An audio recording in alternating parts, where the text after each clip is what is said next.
Good afternoon, everyone. My name is Valencia Koomson, and I am the founder and CEO of Koomson Technology. Our mission is to eliminate all forms of bias, particularly racial bias, in pulse oximeter devices.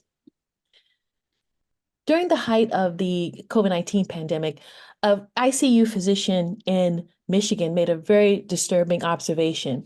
He noticed that as Black patients were being transferred to his ICU, they tended to have higher errors in their pulse oximeter readings. And he measured those errors by comparing their pulse oximeter reading to the gold standard method, which is the arterial blood gas reading. He noticed very high rates of hidden hypoxemia in Black patients compared to white patients. He noticed that Black patients tended to have 3 times higher rate of hidden hypoxemia, which is defined to be a pulse oximeter reading that is above 92%, whereas the arterial blood gas reading was below 88%. This prompted a publication in the New England Journal of Medicine, which subsequently caused the FDA to issue a safety advisory, providing information to the entire healthcare community about the limitations and accuracy of pulse oximeter devices for several confounding factors, one being skin pigmentation due to melanin absorption in the near-infrared region of the electromagnetic spectrum where pulse oximeters actually operate. Other confounding factors included the presence of tattoos or fingernail polish on the finger, skin thickness, age as well. As we age, our skin gets slightly thinner, which can also affect the amount of light that's absorbed and scattered as this device is operating. This subsequently led to a host of other studies confirming these results and prompted also some liability issues for various medical device manufacturers. This is quite concerning considering the number of people who suffer from respiratory diseases that require pulse oximeters are used not only throughout our healthcare setting, but for remote health monitoring for chronic diseases. We have over 60 million adults here in the United States alone who have a chronic respiratory disease. Pulse oximeters are used for patients to qualify for Medicare approval for home supplemental oxygen. Pulse oximeters are used in sleep apnea studies for treatment of a host of pulmonary conditions. Furthermore, for children, these concerning results raise more questions than answers, as there are very few studies of pulse oximeter accuracy done on children.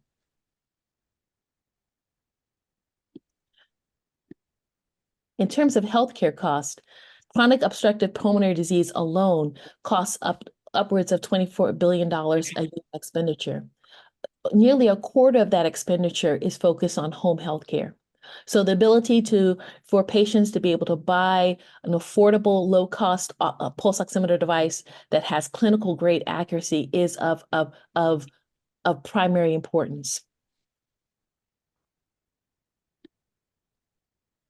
Given the FDA safety advisory on the limitations of pulse oximeters, it calls into question over 250 pulse oximeter devices that are currently FDA approved, that are currently being used on the market, both for infants over the whole spectrum, from infants all the way to adults. We have various different form factors and different configurations of pulse oximeters. We have the wearables that are worn, on the foot, the typical finger-based pulse oximeter devices.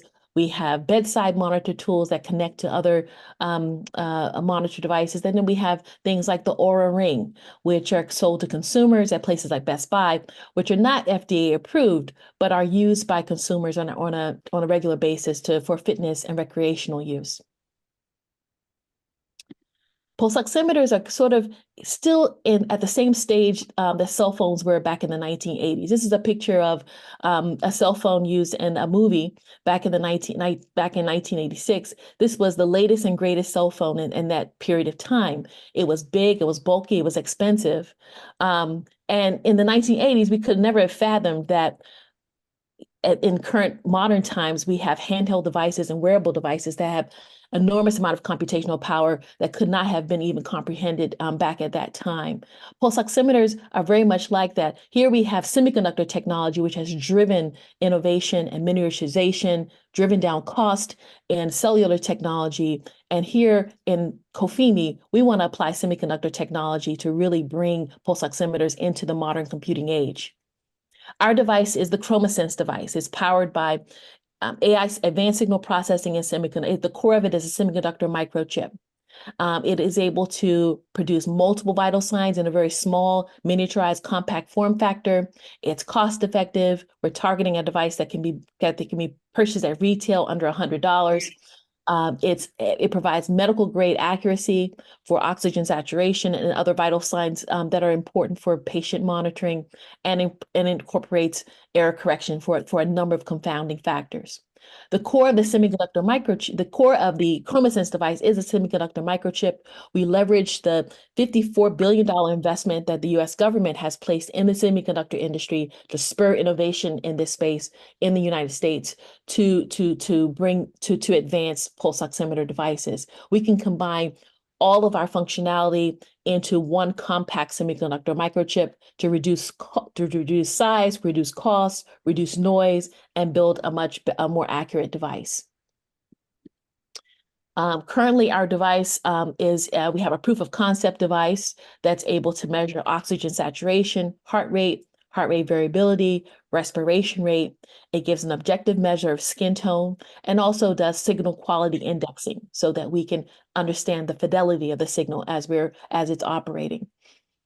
We have an IRB, which is close to approval in collaboration with the Tufts Medical Center, the Hematology and Oncology Clinic at Tufts Medical Center, to perform testing of our device, the ChromaSense device, which is shown here as a study device, compared to a reference FDA-approved pulse oximeter and the arterial blood gas measurement. We're planning to test our device not only with ICU patients at Tufts Medical Center, but also with patients in our pulmonary and critical care and sleep apnea clinic at Tufts as well.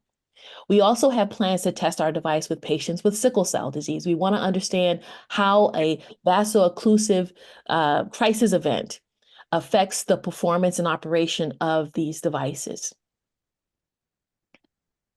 We have a clear competitive advantage given our advanced semiconductor technology that's incorporated into the ChromaSense device. It allows us to be able to build a device that's skin tone agnostic.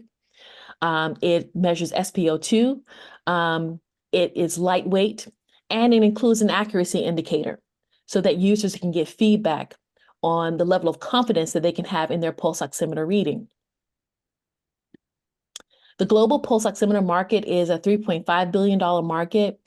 This consists of a wide range of different device configurations, both transmissive and reflective pulse oximeter devices. We have handheld and finger-based devices, as well as bedside monitor devices.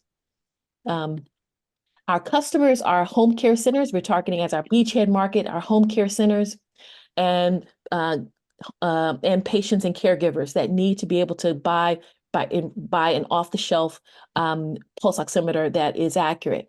Our customers want assurance of accuracy. We enable both remote monitoring for chronic care. We can reduce hospital admission rates and length of stay by having an accurate pulse oximeter that can work on all populations, which could ease medical staff burden and improve overall population health. Our secondary market in later phases will be to license to hospitals and to outpatient clinics and ambulatory services. Our go-to-market strategy is twofold and two-pronged. One is direct to consumer and through retailer and wholesalers out to home care centers, outpatient clinics, and hospitals. In terms of traction, I mean, we've raised over $360,000 in non-dilutive funding to date through pitch competitions.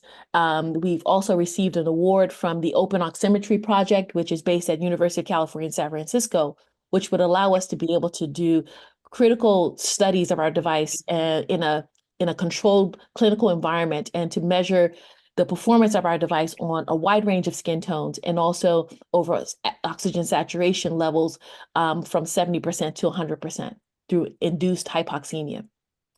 We've received funding from NSF, NIH, from internal Tufts grants, and we've been provided with wonderful business development expertise through the Equalize program and the California Life Sciences Accelerator program. In terms of our roadmap, this year we're performing proof of concept testing with Tufts Medical Center, as I just described. Next year, we're looking at developing partnerships with a manufacturing partner to build our minimum viable product and move towards an IRB approval for pivotal studies that will lead us to FDA 510(k) submission in late 2026. Our ask, in terms of introductions to decision makers, healthcare professionals in pulmonary critical care, and manufacturing partners for our proof of concept device, and our team, which is myself as a co-founder and medical director at Mass General Brigham, and regulatory and engineering advisors as well. Thank you.